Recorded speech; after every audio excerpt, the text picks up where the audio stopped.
A phone call that lasts only 90 seconds is all it takes to shatter a perfect life. For Lara, pregnant and waiting in her marble-floored mansion, the ultrasound of her first child was meant to be a shared joy. But her millionaire husband, Damien, isn't coming. He's closing a deal, he says, his voice cold and distant. But as his mother arrives, her face a mask of grim determination, and insists on driving her. Making a strange stop to pick up the family lawyer, Lara feels a terrifying chill. This isn't about a missed appointment. It's about a secret so devastating it's about to unravel everything. The silence in the house was the first thing that always struck Lara as unsettling. It wasn't a peaceful silence. It was the hollow, echoing quiet of a museum after hours.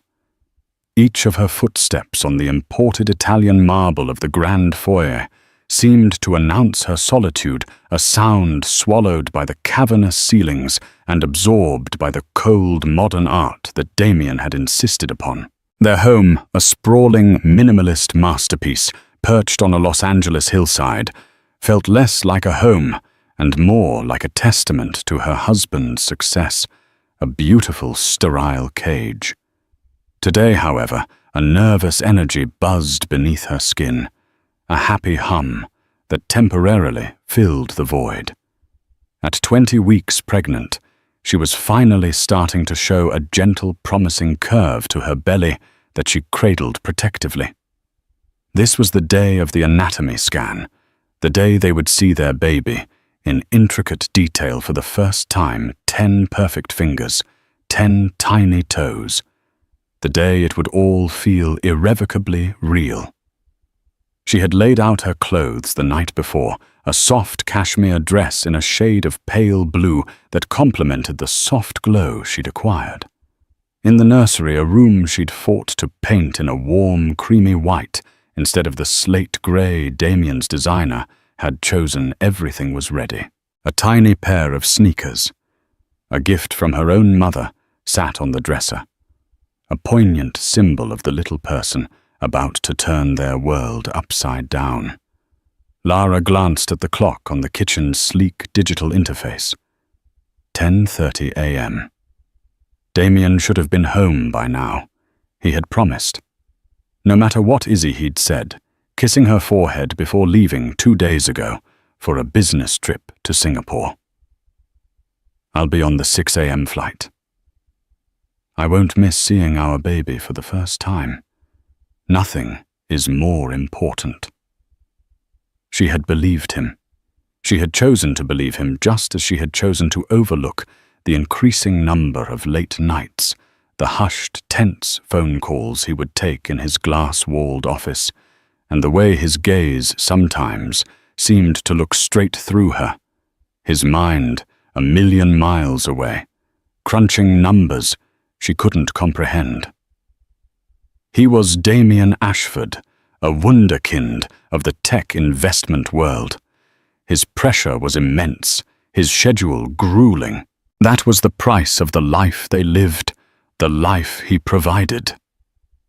At 10:45 a.m., her phone finally rang, flashing his name on the screen. A wave of relief washed over her. Damien. I was starting to get worried. Are you on your way? She asked, her voice bright. The line crackled for a moment before his voice came through clipped and devoid of warmth. Lara. Listen. Something's come up. Her stomach tightened. What do you mean? The appointment is at noon. We need to leave soon. I'm not in LA. I'm still in Singapore, he said, the words hitting her with a physical force. The deal here, it's at a critical stage. I can't leave. It's a make-or-break moment for the firm. Lara sank onto one of the ridiculously uncomfortable bar stools that lined the kitchen island. You promised Damien. You promised this was the one thing you wouldn't miss. Her voice trembled, a pathetic sound in the vast, empty room. "Don't be dramatic." He scoffed, a familiar, condescending edge to his tone. "It's an ultrasound. They'll give you pictures, won't they? We can look at them together when I get back. This is a billion-dollar negotiation, Lara. It requires my full attention. I need you to be understanding." Understanding. The word felt like a slap. She was always the understanding one. Understanding of the cancelled dates, the lonely holidays, the life that revolved entirely around his relentless ambition. "When will you be back?" she asked quietly, the fight already draining out of her. "A few days. Maybe a week. I don't know. I have to go. They're waiting for me." And with that, the line went dead. She stared at the phone, tears welling in her eyes and blurring the pristine view of the city below. He hadn't even said he was sorry. He hadn't asked about the baby. It was just a transaction, a scheduling conflict to be brushed aside. The excitement that had filled her morning curdled into a familiar, sour mix of disappointment and loneliness. She felt foolish sitting there in her pretty blue dress, waiting for a man who was never really there. She was contemplating calling the doctor to cancel when the chime of the front gate echoed through the house. The security panel showed a black sedan she recognized. It was her mother-in-law, Catherine Ashford. Lara's heart sank a little further. Catherine was a formidable woman, cut from the same expensive, unyielding cloth as her son. Their interactions were always polite but strained, punctuated by Catherine's thinly veiled assessments of Lara's suitability as a wife for a man like Damien. Lara buzzed her in and smoothed down her dress, wiping her eyes as she walked to the door.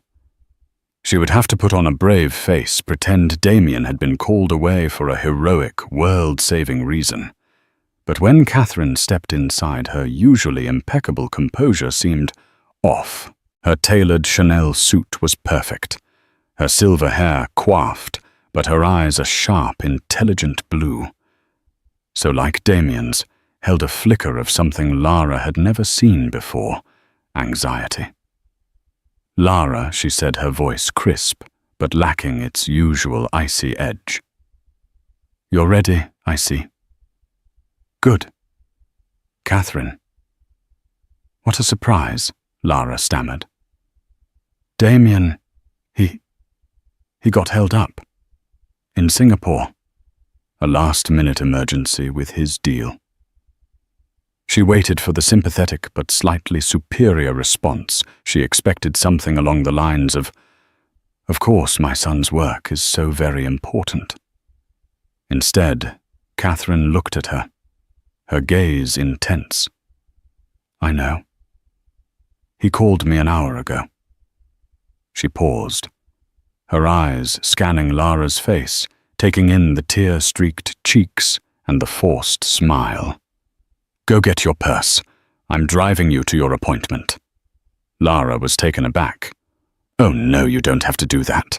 I can reschedule." "Nonsense." Catherine cut her off, her tone leaving no room for argument. "You are not missing this appointment, and you are not going alone. We'll be late. Let's go." There was an urgency in Catherine's demeanor that was both confusing and alarming. It felt like more than a mother-in-law simply stepping in for her absent son. Something else was happening, a current of tension running just beneath the surface of this strange, command-like invitation. Feeling a new wave of unease, Lara did as she was told, grabbing her purse from the counter and following her mother-in-law out of the silent, gilded cage. She called home. The interior of Catherine's Mercedes was the polar opposite of Lara's home, plush, quiet, and comforting. But the atmosphere inside was thick with unspoken words. Catherine drove with a focused intensity, her gloved hands gripping the wheel, her jaw set. She hadn't offered any further explanation for her sudden appearance, and Lara, intimidated, as always, didn't dare ask. She stared out the window at the palm trees blurring past her mind, a whirlwind of confusion. Why was Catherine so insistent? It was completely out of character. Their relationship was built on a foundation of polite distance. Catherine saw Lara as a beautiful, if somewhat simple, addition to the Ashford dynasty, a woman to produce an heir and host a flawless charity gala, not a confidant. Yet here she was, ferrying her to a doctor's appointment with the grim determination of a general leading troops into battle. "Damien is incredibly focused," Lara said, attempting to fill the silence to normalize the situation. "He gets so absorbed in his work. It's what makes him so successful." Catherine made a non-committal sound in her throat. Focus is a virtue. Obsession, however, can be a liability. The comment hung in the air, sharp and ambiguous. Before Lara could dissect it, Catherine made a sudden turn, diverting from the most direct route to the medical plaza. "Where are we going?" Lara asked, a fresh spike of anxiety piercing through her. "The doctor's office is on Santa Monica Boulevard. We're making a brief stop. There's someone I need to pick up," Catherine stated, her eyes fixed on the road ahead. "He'll be joining us." "Joining us?" "For the ultrasound." Lara's voice rose in disbelief. Who could possibly be joining them? Catherine turned into the parking garage of a sleek black glass high-rise in Century City. She pulled into a reserved spot near the elevators. Not for the ultrasound itself, no, but he needs to be present for the conversation afterward. Conversation. What conversation? Lara's heart was starting to hammer against her ribs. This was wrong. All of it was wrong. Damien's cold dismissal. Catherine's bizarre behavior. It was all connected, a puzzle she couldn't begin to solve. Patience. Lara. Catherine said, though her own seemed to be wearing thin. She tapped an elegant finger on the steering wheel. A moment later, the elevator door slid open, and a man in a perfectly tailored grey suit walked towards them. He was in his late 50s with a calm, serious face and spectacles perched on his nose. Lara recognized him instantly. Arthur Harrison, the Ashford family's longtime lawyer.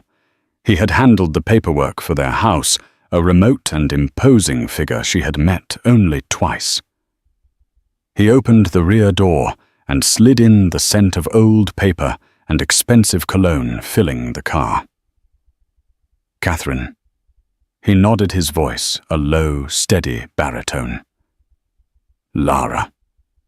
It's good to see you. My congratulations on your pregnancy. Arthur." Catherine acknowledged. "Thank you for meeting us on such short notice." "Of course," he said. The circumstances seemed to warrant it.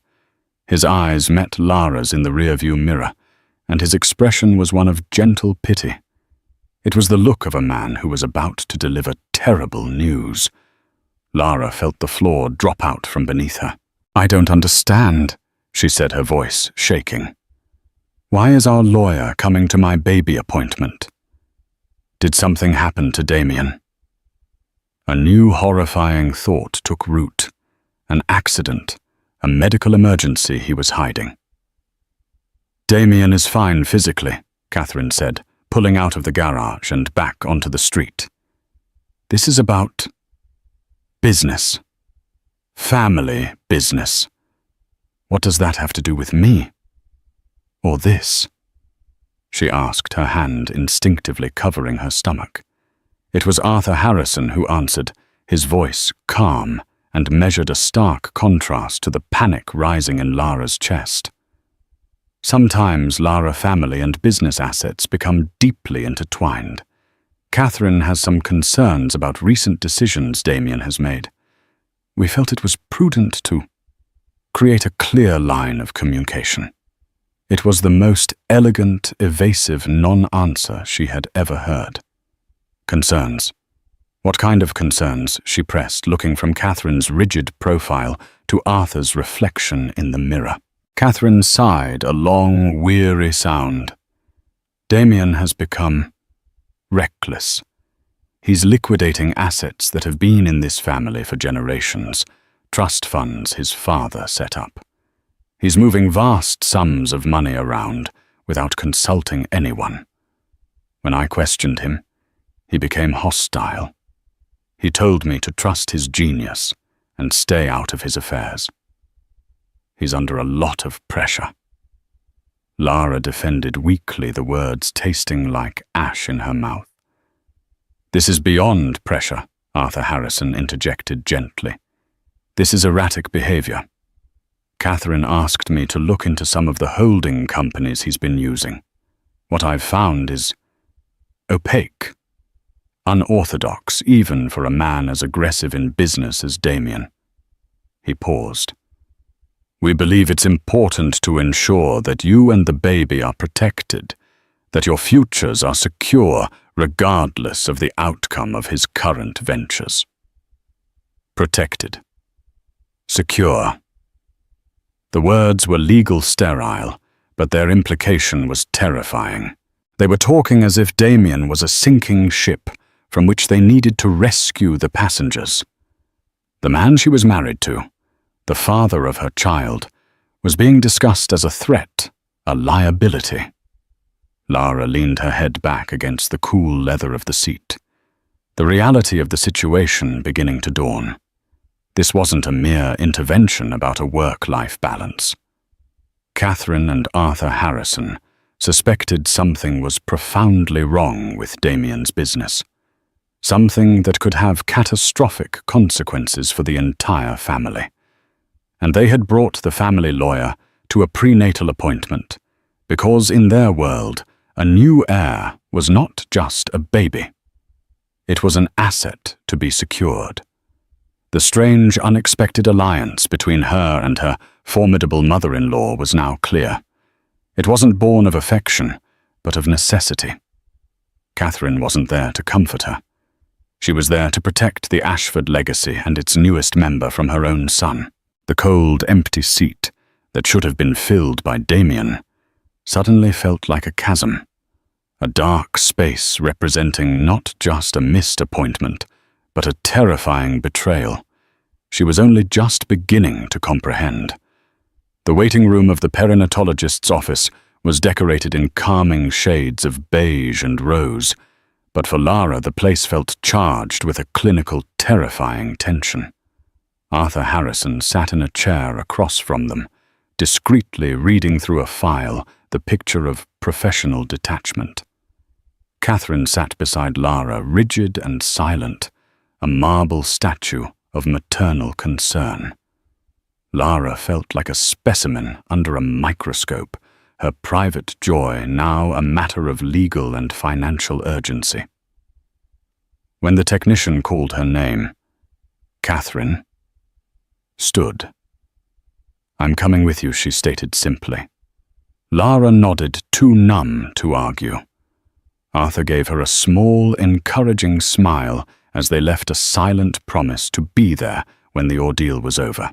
Inside the darkened room, the technician, a warm woman named Maria, instructed Lara to lie back. The cool gel on her stomach was a shock, and she flinched. "Just relax, honey," Maria said kindly. "Let's take a look at this little one." The moment the transducer touched her skin, and the grainy black and white image flickered to life on the screen, the noise in Lara's head fell away. There on the monitor was a miracle. A tiny, perfect spine, a fluttering heart, a head with a distinct nose. She could see the chambers of the heart beating the flow of blood, a pulsing red and blue on the screen. "Everything looks wonderful," Maria narrated, her voice a soothing balm. There's the brain, kidneys, a strong heartbeat at 155 beats per minute. Perfect. Tears streamed silently down Lara's face, not tears of sorrow or fear, but of overwhelming love. This was real. This tiny, active person was her child. In this room, away from the talk of assets and liabilities, none of the outside world mattered. And, would you like to know the gender? Maria asked, a twinkle in her eye. Lara looked at Catherine, who was staring at the screen, her stoic facade having finally cracked. There were tears glistening in her mother-in-law's eyes, too. In that shared moment, they were not a socialite and her daughter-in-law.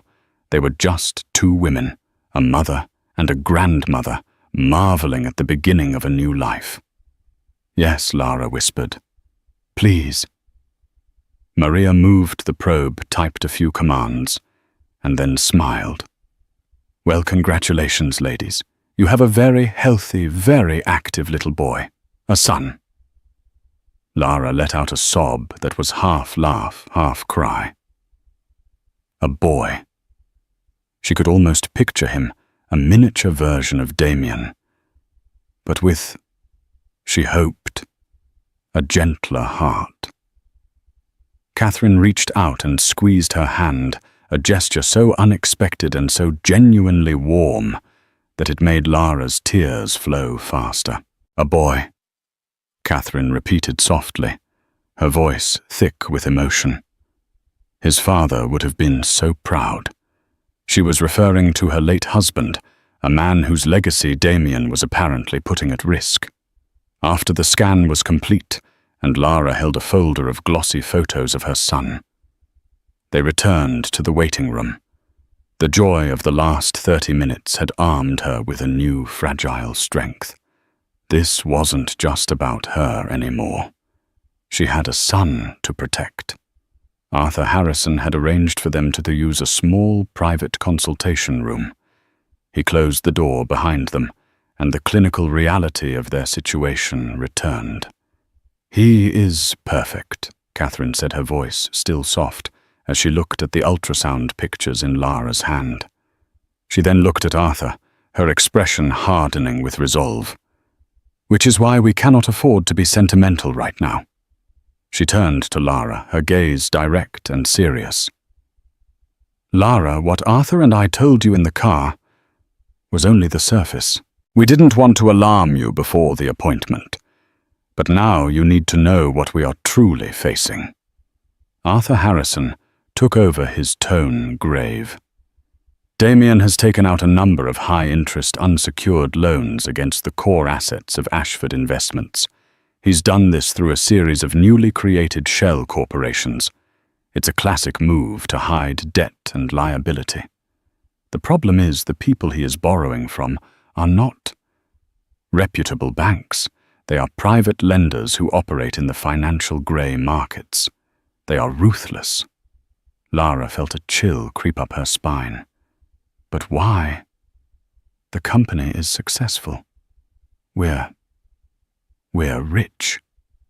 The word sounded naive and foolish even as she said it. We were, Catherine corrected grimly. The family fortune was stable, built on decades of sound conservative investment by my husband. Damien, in his arrogance, thought he could do better faster. He has been pouring money into a series of incredibly high-risk tech ventures, and from what we can gather, they are failing. Catastrophically. He told me he was on the verge of $1 billion success. Lara whispered the memory of his voice on the phone, now sounding like a cruel joke. He's lying, Arthur said bluntly, but not unkindly. He's not on the verge of success. He's on the verge of collapse. He's running a confidence game, using the family's good name and the last of its liquid capital to stay afloat, likely hoping for one miraculous win to cover the losses. But the hole is too deep. We're talking about a debt that could potentially exceed the entire value of the family's estate. The scope of it was unimaginable. It wasn't just Damien's money. It was everything. The house, the cars, the legacy. This is why his behavior has changed. Catherine continued, her voice tight, with a mixture of anger and grief.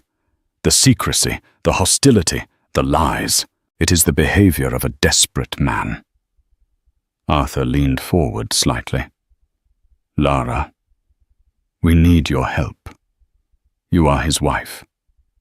You live in that house. You see him every day. Have you noticed anything else? Anything out of the ordinary? Any new names?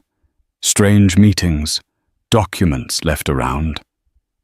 Even the smallest detail could help us understand the full picture of who he is involved with. Lara's mind raced, sifting through months of small, dismissible moments that now seemed sinister. The way he would quickly shut his laptop when she entered the room. The second personal cell phone he claimed was just for international business. The nights he didn't come home at all, claiming he was sleeping at a hotel downtown to get an early start. And then a memory surfaced. Something she had completely forgotten. His office, she said, her voice barely a whisper. At home. It's always locked. He told me the cleaning staff isn't even allowed in there, that it's too sensitive. He calls it his vault. Catherine and Arthur exchanged a significant look. He has a safe in there, Lara continued, the pieces clicking into place with sickening speed. A large, freestanding one, behind a painting. I saw it once when the door was ajar. Arthur Harrison's calm demeanor sharpened. Does he ever open it when you are around? No.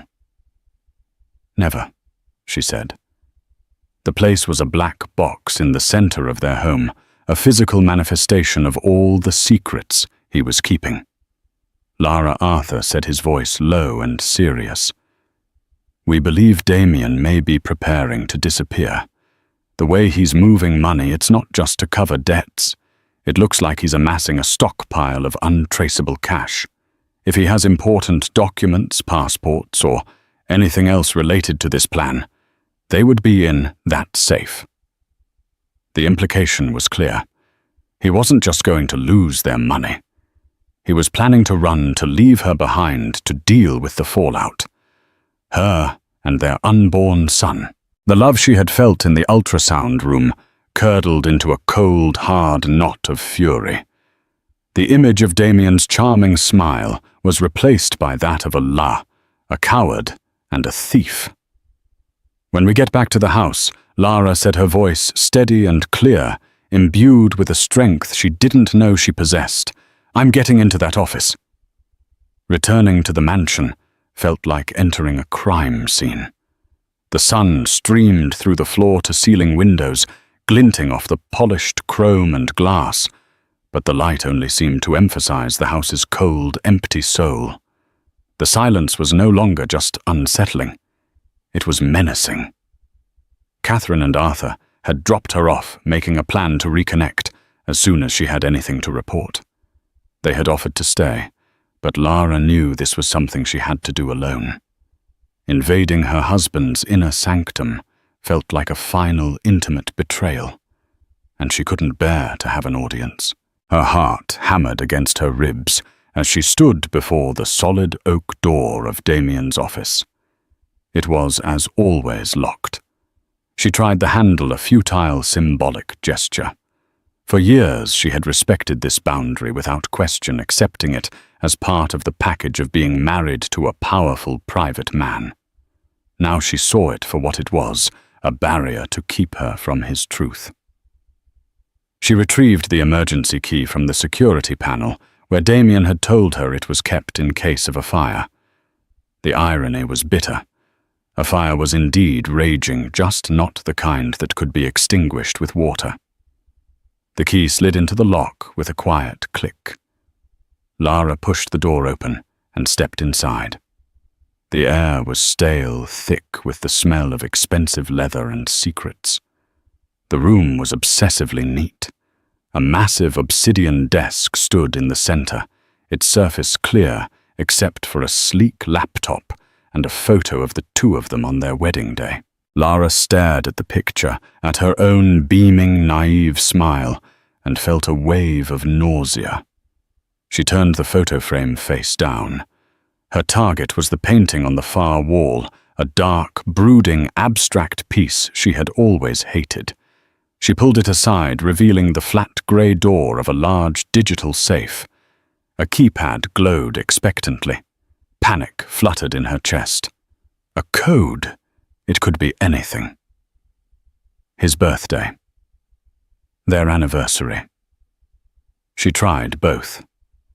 Access denied flashed in red. She tried his mother's birthday, his late father's. Nothing. She was about to give up to call Arthur and admit defeat when a different date popped into her head. Not a happy anniversary, but the date that had sealed her fate. The date he had proposed to her on a yacht in Monaco, a whirlwind fairy tale moment that had swept her off her feet. Her fingers trembled as she punched in the 6 digits 081521. There was a soft whir and a heavy clunk. The handle turned. The safe was open. For a moment, she just stared into the dark interior. Her breath held tight in her chest. It was filled with neat stacks of files, several passports from different countries bearing Damien's photo, but different names and thick bundles of cash in various currencies. It was a go bag on a corporate scale. He was ready to vanish at a moment's notice. Her eyes landed on a thick manila folder, labeled with her own name, Lara Ashford, Pre-Nuptial Agreement. Her blood ran cold. They had never signed a prenup. She was sure of it. Damien had made a grand show of telling her that prenups were for people who didn't trust each other, that their marriage was a partnership for life, not a business merger. She had been so touched, so in love. With trembling hands, she lifted the file out. Inside was a lengthy legal document, dozens of pages filled with dense, impenetrable jargon. She flipped to the last page. And there it was, her signature scrawled in blue ink right beside Damien's. She stared at it, her mind refusing to process what she was seeing. How, when? And then a memory, hazy and insignificant at the time, swam into focus. It was a few weeks before the wedding, a whirlwind of planning and excitement. They were at a title company office, signing what Damien had called the last of the paperwork for the new house. There had been a mountain of documents. He had guided her hand, pointing where to sign a pen in his hand, his smile charming and reassuring. Just a few more signatures, my love, and it's all ours. He had slipped it in. He had buried the most important document of her life in a pile of mundane property deeds, and she had signed it without a second thought, blinded by love and trust. She sank into Damien's leather chair, the room spinning around her, and forced herself to read the summary page that Arthur had likely insisted on including. It was brutal in its clarity. In the event of a divorce, she waived all rights to any and all of his current and future earnings, properties, and investments. She was entitled to a one-time lump sum payment of $50,000 and no alimony. She was in the eyes of this document, completely disposable. The entire marriage was a lie. Her role was scripted from the very beginning. She wasn't a partner. She was a temporary accessory, acquired with a clause for easy disposal. A raw, guttural sob escaped her lips. The betrayal was so profound, so complete, it felt like it was hollowing her out from the inside. But as the initial wave of grief subsided, it was replaced by a cold-hard rage. He had not just lied to her. He had underestimated her. Driven by this new fury, she plunged her hands back into the safe. Her fingers brushed against something hard and smooth, tucked deep behind the stacks of cash. She pulled it out. It was a small black burner phone, the kind used for untraceable communication. She pressed the power button. Miraculously, it wasn't password protected. The screen lit up, showing a string of recent text messages. The contact was listed only as C. The messages were a horrifying mix of business and intimacy. C. The final wire transfer is scheduled for Friday at 11 p.m. PST. Is everything ready on your end? Damien. Almost. Just have to handle one last domestic detail. The nursery is almost finished. Theatrics are exhausting. Lara's blood froze. The nursery. He was talking about their baby about her as a domestic detail, a piece of theatre. Don't get sentimental. Remember the plan. The Caymans are waiting. I can't wait to have you all to myself away from all this. Damien soon. She's at the 20-week appointment today. Perfect timing to keep her distracted. By the time she realizes I'm not coming back, we'll be ghosts. See, I booked our favorite suite. I'm wearing the dress you like. Damien, save it for me. Chloe. Chloe. The name hit Lara with the force of a physical blow. Chloe Dubois, Damien's chief financial officer. A chic, razor-sharp Parisian woman whom Lara had always found intimidating but had never suspected. She had been at their wedding. She had sent a lavish gift for the baby. And all along, she had been Damien's partner in business, in bed, and in his plan to destroy Lara's life. The phone slipped from her numb fingers and clattered onto the desk. The plan was no longer a vague suspicion. It was here, in black and white. He was going to drain the company, flee the country with his lover, and leave Lara pregnant and destitute to face the wreckage and the ruthless people he owed money to. He wasn't just skipping a baby appointment. He was skipping out on his entire life and taking hers with him. Lara stood up, her body shaking not with fear, but with a chilling absolute clarity. The grief was gone, burned away by the white-hot fire of betrayal. She picked up her own phone. She didn't cry. She didn't scream. She simply dialed Arthur Harrison's number, her voice as cold and hard as the marble floors of the house that was never her home. "Arthur," she said, "I'm in, and I have everything." The burner phone and the fraudulent prenuptial agreement acted like a Rosetta Stone for chaos. The moment Lara relayed the contents to Arthur Harrison, a quiet but frantic storm of activity was unleashed. Arthur, who had spent a career navigating the murky waters of corporate law, recognized the pattern immediately. This wasn't just a case of a failing business. It was a carefully constructed criminal conspiracy. "He's not just running from debt," Lara Arthur explained over a conference call that included a stunned and furious Catherine. "He's running with the money. What you've described is a classic bust-out scheme. He leveraged the company's good name to the hilt, and now he's planning to abscond with the last of the liquid assets before the whole rotten structure collapses on itself."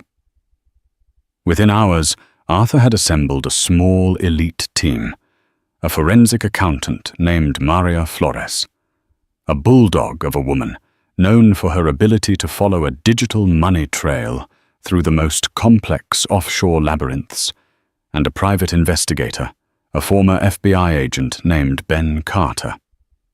They convened in the sterile environment of Arthur's Century City office, a war room where the weapons were spreadsheets and wire transfer records. Lara sat at the head of the table, no longer the timid, grieving wife, but the prosecution's star witness. She recounted every detail she could remember: Damien's travel schedules, the names of associates he'd mentioned, his obsession with data encryption. Every piece of information was a breadcrumb for Maria and Ben to follow. Maria Flores dove into the web of shell corporations Arthur had initially identified. With the information from the burner phone, specifically the mention of a final transfer, she knew what to look for. "He'll have created a bottleneck," she explained, her fingers flying across her keyboard, bringing up dizzying columns of numbers on a large monitor. A single account where he'll pool the cash from all the disparate sources before sending it to an untraceable destination. He's arrogant, but he won't be able to resist watching the pot grow in one place before he skips town. Meanwhile, Ben Carter focused on the human element, Chloe Dubois. He quickly pulled up her profile. She was brilliant with a sterling resume from Wharton and a rapid rise through the financial world. She had joined Damien's firm 2 years ago. To the outside world, she was his loyal, indispensable CFO. Ben's digging revealed more. She had recently acquired a passport under a different name. She had also purchased in cash 2 one-way first-class tickets to the Cayman Islands, departing from a private airfield in Van Nuys, scheduled for Friday night. The tickets were for a Mr. and Mrs. Dubois. "He's not just leaving with her," Ben reported grimly. "He's taking her identity. He's going to become a ghost, just like he said, living off the money he stole under her family name." The cruelty of it was breathtaking. He wasn't just erasing himself. He was erasing Lara, completely replacing her with his partner in crime. Catherine, who had been listening with a face like thunder, finally spoke. "The funds he's moving. Where are they from?" Maria Flores turned from her screen, her expression grim. "Some of it is from the high-risk loans Arthur identified. But the bulk of it, it's from his investors. We're cross-referencing the transfer logs with the investor roster. He's been running a Ponzi scheme, Catherine. A massive one." The room fell silent. A Ponzi scheme. The words were an indictment of everything the Ashford name had once stood for. Damien wasn't just a reckless businessman. He was a common thief on a grand scale, preying on the very people who had trusted his family for decades. He was using funds from new investors to pay fictitious dividends to older ones, creating an illusion of spectacular success while siphoning off the principal for himself and Chloe. He's been liquidating the trust funds his father built, the real, tangible assets, and using them as the seed money to give his scam legitimacy. Maria continued. Then he used that reputation to bring in hundreds of millions from outside investors. Most of that money is now gone, funneled into these shell accounts. The transfer on Friday is the last step. It's all the remaining cash in the entire enterprise. Our best estimate is he's planning to wire over $75 million to an account in the Caymans. $75 million. The number was so vast, it was almost meaningless. Lara thought of the nursery she had so carefully prepared, the tiny sneakers on the dresser. Damien was planning to steal a fortune and start a new life while his own son was born into a legacy of debt, shame, and criminality. The prenuptial agreement, Lara said, her voice hard. Can he use it to leave me with nothing? Arthur looked at her, a flicker of admiration in his eyes. He can certainly try. But it is my firm professional opinion that the document is void. It was signed under fraudulent misrepresentation. You were intentionally deceived as to the nature of the document you were signing. When this is all over, we will have it thrown out of court. But that's a civil matter for later. Right now, we have a criminal matter to attend to. He looked around the table at his team. Friday at 11 p.m. That's our deadline. We have less than 48 hours to stop him. The plan was audacious and risky. They could go to the federal authorities now, but Damien was clever. If he got the slightest whiff of an investigation, he would accelerate his plan, disappear, and the money would be lost forever, scattered across a dozen untraceable crypto wallets and offshore banks. The investors would lose everything, and Damien would get away. We have to let him think he's in control. Ben Carter strategized. We let him initiate the transfer. The moment the money moves, the moment he commits the final act of wire fraud, we have him. The FBI can freeze the funds mid-transfer before they land in the Caymanian bank. It's a dangerous game, Catherine warned. If we mistime it, it's the only way to recover the money and ensure he pays for what he's done. Arthur stated firmly. Lara. He'll be home between now and then. He'll act as if nothing is wrong. He'll apologize for missing the appointment. He'll be charming. You will have to play the part of the loving, forgiving wife. Can you do that? Lara thought of the ultrasound photo in her purse, of her son, swimming peacefully in the darkness, oblivious to the storm raging outside. She thought of Damien's cold voice on the phone, of the name Chloe on the burner phone's screen. Don't worry, she said, her voice devoid of any tremor. After all, he taught me everything I know about theatrics. The next 36 hours were the longest of Lara's life. She existed in a state of suspended animation, a performer playing the lead role in the tragedy of her own marriage. When Damien finally walked through the door late Thursday evening, he was the picture of contrition. He carried an enormous bouquet of white roses and a ridiculously expensive-looking teddy bear for the nursery. Izzy, my love? I am so sorry, he said, his voice dripping with the practiced sincerity she now recognized as his most dangerous weapon. He wrapped his arms around her, and she had to fight every instinct to recoil. She forced herself to lean into him to play her part.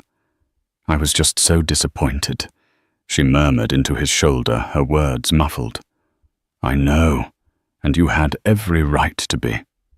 This deal, it was a monster, but it's done. We did it. Our future is secure forever.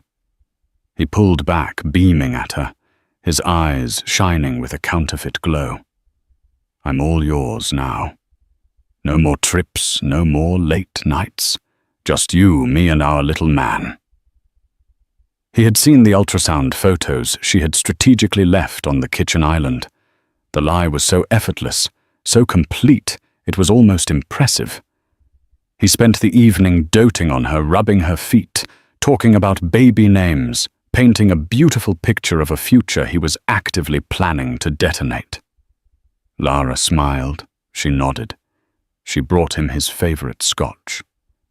And with every passing moment, the icy resolve in her heart hardened. She was no longer just a victim of his scheme. She was the bait in the trap set to catch him. Friday evening arrived with a suffocating sense of dread and anticipation. Arthur, Catherine, and Ben Carter were parked in an unmarked car down the street, monitoring communications with an FBI team on standby just minutes away. The plan was for Lara to initiate a confrontation at exactly 10:55 p.m., just as Damien was preparing to make his final move, creating a diversion while the technical agents did their work. At 10:30 p.m., Damien kissed her goodnight. I just have to send a few final confirmation emails to the Singapore office, and I'll be right up, he said, casually, heading toward his office. Lara waited in the living room, her hands clasped around a cup of chamomile tea she couldn't drink. The silence of the house was a taut wire ready to snap. At 10:54 p.m., her phone vibrated with a simple text from Arthur. Now. She took a deep breath, stood up, and walked to his office. She found him sitting at his desk, his laptop open, a look of intense concentration on his face. He was so engrossed he didn't hear her enter. "Is it done?" she asked, her voice quiet but clear in the silent room. He jumped, startled, and slammed the laptop shut. "Lara." "You scared me." "What are you doing up? I asked you a question," she said, walking further into the room. "Is the transfer done? Is our future secure?" A flicker of confusion, then annoyance, crossed his face. "What are you talking about? I told you I'm just finishing up some emails. Stop lying, Damien," she said, her voice gaining strength. She walked over to the side of the desk and picked up the wedding photo she had placed face down 2 days earlier. She held it up. Was this ever real? Or was this just part of the theatrics? The blood drained from his face. He stared at her, his charming mask finally falling away to reveal the cold, calculating man beneath. "What did you do?" he whispered, his eyes darting around the room as if looking for a listening device. "I did what any good business partner would do," she said, her voice dripping with sarcasm. "I reviewed our assets." She walked to the safe which she had left unlocked and pulled the door open. She reached inside and threw the fraudulent prenuptial agreement onto the desk in front of him. Then she pulled out the burner phone and tossed it beside the prenup. "And I familiarized myself with your exit strategy," she finished. Damien stared at the phone, then back at her, his expression a mixture of disbelief and pure fury. The game was up, and he knew it. "You went through my things," he hissed, standing up. "You stupid little girl, you have no idea what you've done." "No, I know exactly what I've done." Lara shot back, her voice rising to match his. "I've finally seen you for who you are. A liar, a thief, and a coward. You were going to run. Damien, you were going to steal $75 million and leave me. Leave your son with nothing but your shame and your debts. That money is mine," he roared, his face contorted in an ugly sneer. "I earned it. And you were just an accessory. A beautiful piece of cover to make me look stable for the investors I was fleecing. You played your part perfectly, I'll give you that. But you were never going to be part of the real future." That was always for Chloe. The casual cruelty of his confession stole her breath, but she refused to let him see her pain.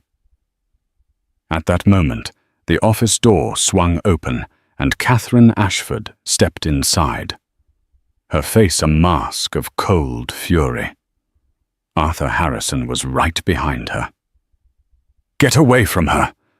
Catherine commanded, her voice like ice. Damien stared at his mother, momentarily stunned. "You're with her. Against your own son. You are not the man your father raised," Catherine said, her voice trembling with rage and heartbreak. "You are a disgrace to his name and his memory. You preyed on our friends, you stole from your own family, and you were going to abandon your pregnant wife. You are no son of mine." Cornered and desperate, Damien's rage turned to violence. He lunged not at Lara, but towards the desk, grabbing for the laptop. "I can still fix this! I can still move the money!" he yelled, trying to shove past Arthur. Arthur, a surprisingly solid man for his age, stood his ground. "It's over, Damien. It's not over until I say it is." Damien screamed, shoving Arthur hard against the wall. He scrambled for the laptop, but before he could open it, the serene quiet of the mansion was shattered by the sound of splintering wood as the front door burst open. Heavy footsteps thundered down the hall, and seconds later, 2 FBI agents in tactical gear appeared in the doorway. "Damien Ashford," one of them yelled. You are under arrest." Damien froze his hand, hovering over the laptop, his face a canvas of utter defeat. The fight drained out of him, replaced by a hollow, pathetic emptiness. His grand escape, his brilliant plan had crumbled to dust around him.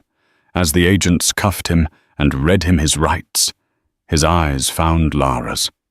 There was no remorse in them, no apology, only a cold, venomous hatred.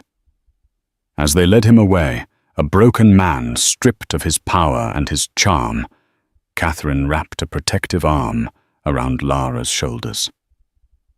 Lara stood tall, her hand resting on her belly, watching the architect of her pain being led out of her life forever. The gilded cage was broken. The aftermath was a media firestorm. Tech mogul's Ponzi scheme crumbles, screamed the headlines. The story had everything the public craved. Wealth betrayal. A beautiful pregnant wife, a secret mistress, and a spectacular fall from grace.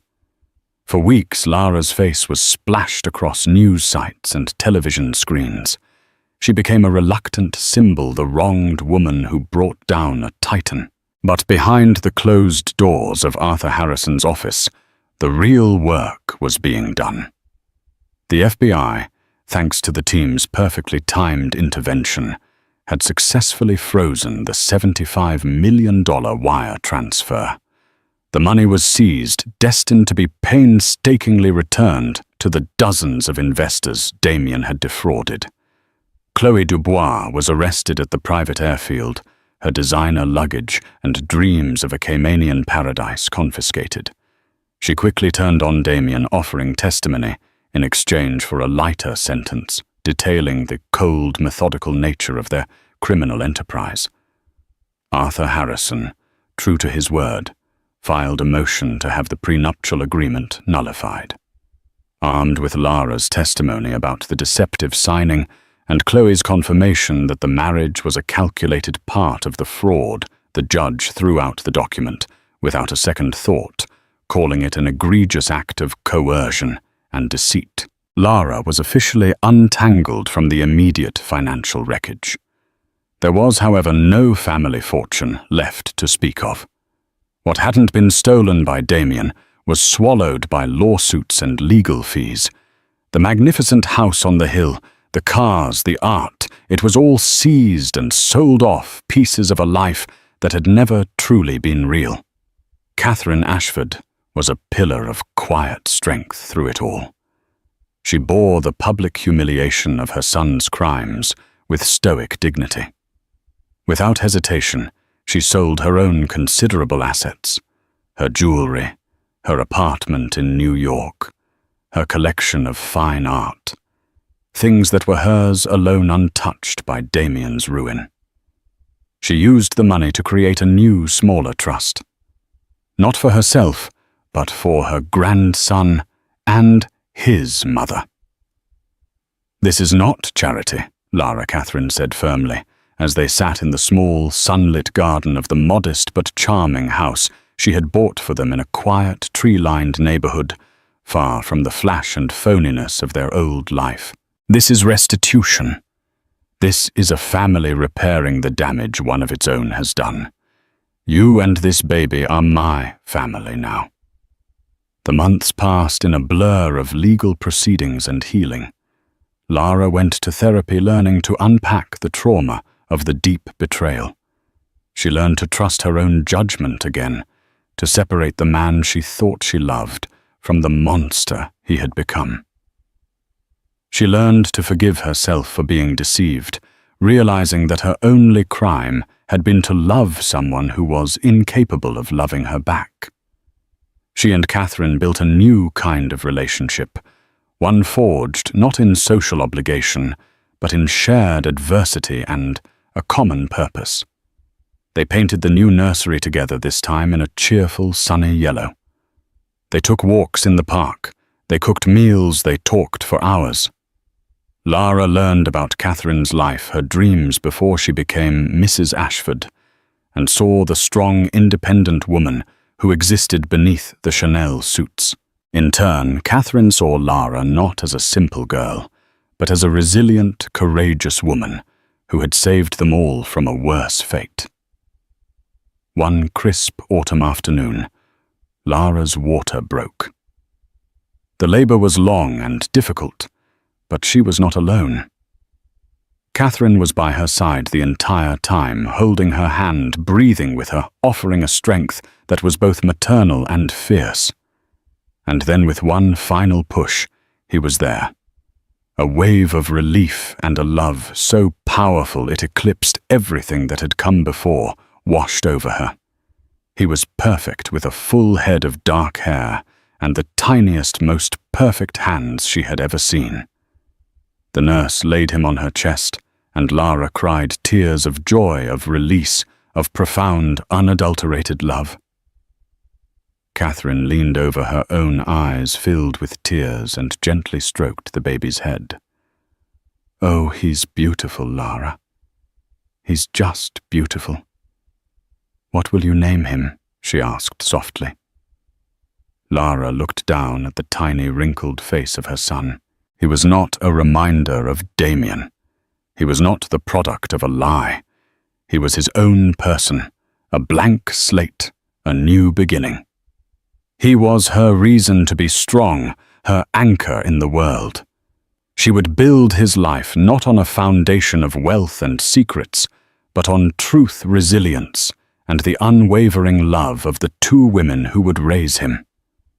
She smiled a real, genuine smile that reached her eyes for the first time in what felt like a lifetime. "Michael," she said. "His name is Michael." Lara's story is a harrowing reminder that the most beautiful facades can hide the darkest secrets. She thought she was living a fairy tale, only to discover her gilded cage was built on a foundation of lies designed to break her. But what Damien Ashford saw as weakness, her trust, her love, her focus on her coming child, was actually the source of her greatest strength. When pushed to the brink, she didn't just survive. She fought back. With the unexpected help of her mother-in-law, she unraveled a massive criminal conspiracy and protected her son's future.